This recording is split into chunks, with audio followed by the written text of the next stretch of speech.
What is up? It's Miguel from Run With It, and we're here for another episode of Art Can Change the World.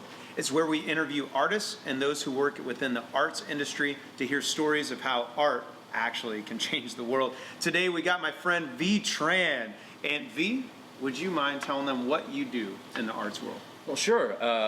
Hi guys, I'm Vi Tran. I am a singer-songwriter and an actor, just a performing artist in general. And then I also run a performance event space called the Buffalo Room in Kansas City, Missouri. We're actually in the Buffalo Room right now. A few things. A few of the things that we have going on in here. So yeah, the venue does everything from music to comedy to burlesque, theater, all of that. And as far as my own art practice goes, I'm a musician and songwriter, and right there. yeah, and a playwright as well, which is amazing. So, play. Thank you. I got to see it right here in this room. Thank you. Yeah. So that's a little bit about me. That's what I do. Awesome, man. So immerse in the arts world. So obviously, arts means something very, very deep for you. Right. Would you mind sharing us maybe a story or two of how art has impacted you personally? Sure, absolutely. I think that we all stand on the shoulders of giants, and that first becomes is apparent when we talk about being a child, having parents, and most parents want the best for their children, and as a refugee, a Vietnamese refugee, I was born in Vietnam, and my parents brought me over to America, and they sacrificed quite a bit so that I could choose my path in life, and so growing up, I was very, very driven academically, and so I was going to probably play out the Asian stereotype of going to med school or law school or something like that, but along the way, I discovered the arts. And it was my parents who really encouraged me to pursue my own path, and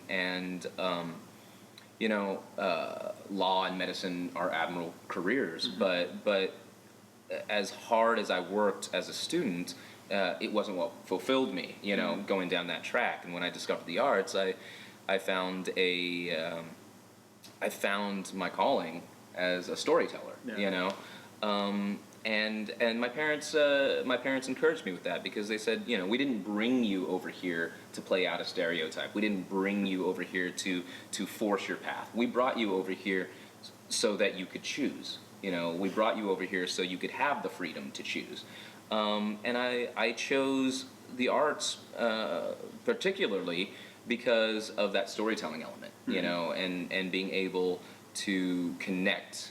I think there's an empathetic power in storytelling, and it's only now, well into adulthood, that I've circled back and realized that part of that storytelling is through The Butcher's Son, which is a folk musical performance memoir that I wrote about my family's escape from Vietnam, our capture by the Khmer Rouge in Cambodia, and then our eventual resettlement in the cattle country of southwestern Kansas. Right. And journey, man. And the reason why I wrote it was because that's my family's legacy, and all that they had sacrificed for me to be able to choose my own path. I wanted to give back to them, and to give back to all parents who sacrifice for their kids, because they sacrificed so that I could have a voice, like they wouldn't be able to tell this story, not in the same way, with their broken English, without a platform, and being an artist has given me a platform to speak for my sister, to speak for my mother, to speak for my father, and to speak for everyone else who has journeyed to America in search of the American dream, and that's what we found with the show, is that yes, I wrote it with the specific hook and lens of my family's specific journey, but I also wanted to write it in such a way that it explores how stories are passed down from generation to generation. How you're sitting around the dinner table with your family at the holidays, and you're trading stories from your childhood, or from grandma and grandpa, and you'll interrupt each other, and mom will be like, no, no, no, you're getting it wrong. This is how it goes. This is how it actually happened, you know?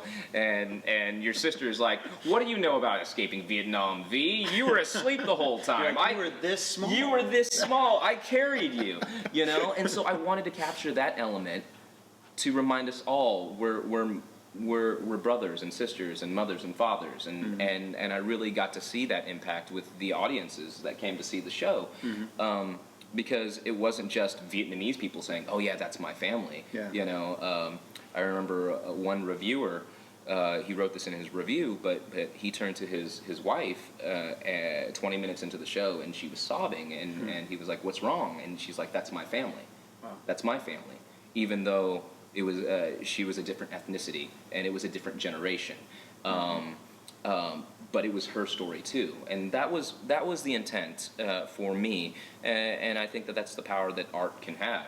You know, is that, you know, when I tell a story and I take us into hospice, you know, and I sit there with my father, you know, and losing my father to cancer, you know. One of my friends who's a playwright, and he's about as Texan as you can get. He's a Texan, you know, and he's Caucasian, you know. But he said afterwards, he's like, that's what it felt like. Wow. You know, that's what it felt like when I lost my father, and I was 19, and it took me back there, you know. And so the fact that art can help each other, art can help us have a cathartic. Sense of understanding for one another, and remind us what it is that makes us human, and that our similarities are far deeper rooted than our differences. Absolutely. Yeah. It's amazing to me, like, how that well-crafted story can, even though it's from a very, I guess, narrow perspective, people find themselves in that. Yeah. What are some other stories that you've experienced, again, whether from something you created or maybe something else you've seen, where you've seen other people be impacted? Sure, by art? sure. I think that it's just that this innate longing in us. I mean, it tracks back to cave drawings, man. You know, stories are how we are immortal. Yeah. You know, I mean, the cave dwelling, cave paintings will last far longer than us. You know, and it's passing those stories down from generation to generation as family members, you know. And I think that art is the prime example of that. You know, it's like we look back through our human history, and all of the love and all of the joy and all of the atrocities are set down for posterity, sometimes in the most effective ways with art. That's awesome. Yeah. Well, thank you, man, for really developing your voice, putting in the discipline and focus to tell your story.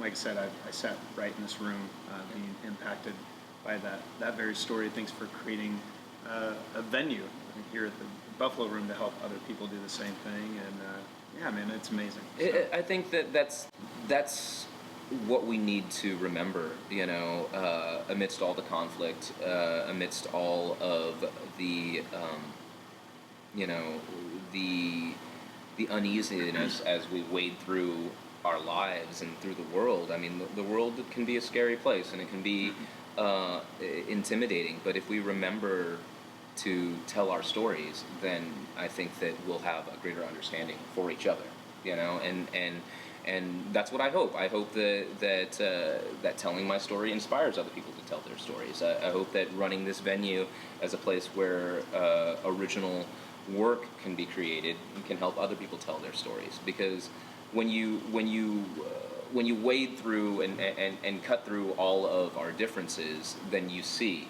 you know, eye to eye, you know. You see eye to eye, and you see that yeah, I can relate to that person.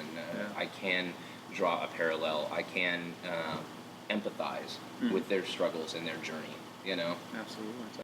Well, I think when I think about the idea of immigration, right, we're diving right into that in our current political climate. I remember growing up in a Kansas town as well, coming from this conservative strong conservative background, I found myself roofing Right. with actually a lot of illegal immigrants. Mhm. But they became very real people to me. It was Right. no longer this political thing I was arguing about. Right. I think your story helps bring that to a very real perspective. Someone who may not have the opportunity to meet someone in person, Right. but to tell that story. So Right, I think you know, it's powerful. yeah, and it's very topical right now. But I think that at the end of the day, you can't tell people they're wrong. You know, the brain doesn't work that way. You know, you can't Right? tell people that they're wrong and expect to win an argument, and it shouldn't be about winning an argument. I'm going to find you know? 5 reasons to tell you why I'm right. Right, exactly. Well, it's not even that. It's like I have found that if you touch the heart, the mind will follow.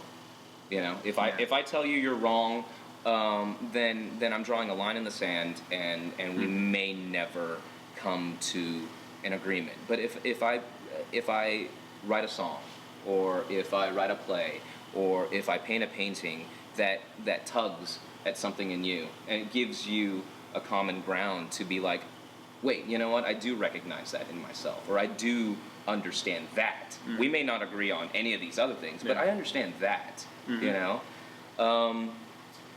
then hopefully a truer conversation can have after that. But it takes starting that conversation from the heart.